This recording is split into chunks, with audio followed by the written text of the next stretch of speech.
اللي قاعد أقوله الآن مو تسويق، الكلام اللي قاعد أقوله الآن مو دعاية، الكلام اللي قاعد أقوله الآن هو واقع إحنا نعيشه الحمد لله من 8 سنوات.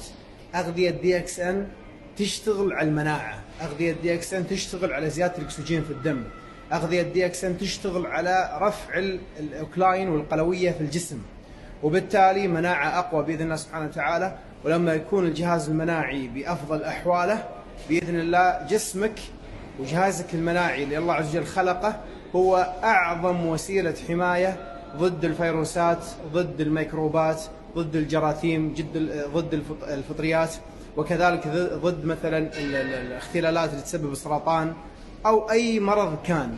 الجهاز المناعي الله عز وجل يقول: لقد خلقنا الإنسان في أحسن تقويم.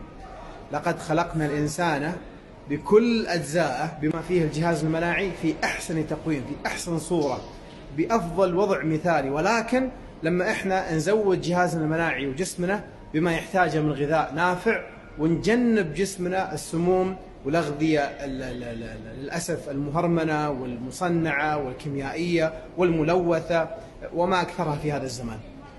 طبعا مع القيام بباقي الأسباب من الحركة، من النوم المبكر في الليل في الظلام التام، من الحركة في الشمس في النهار، الهواء النظيف، شرب الماء، الجانب النفسي، التعامل الصحيح مع الاسترس والضغوطات وغيرها من أمور.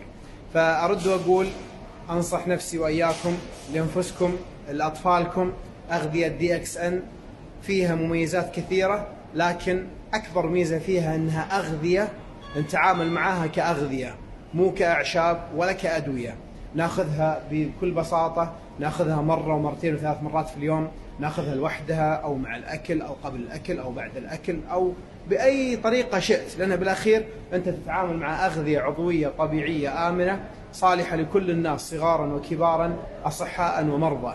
لذلك أغذية DXN اليوم هي جواهر وهي منافع كبيرة للجسم، وإحنا قاعدين نتعامل مع غذاء طبيعي يصلح لكل أحد في كل وقت مدى الحياة، بخلاف الأعشاب أو المواد الكيميائية.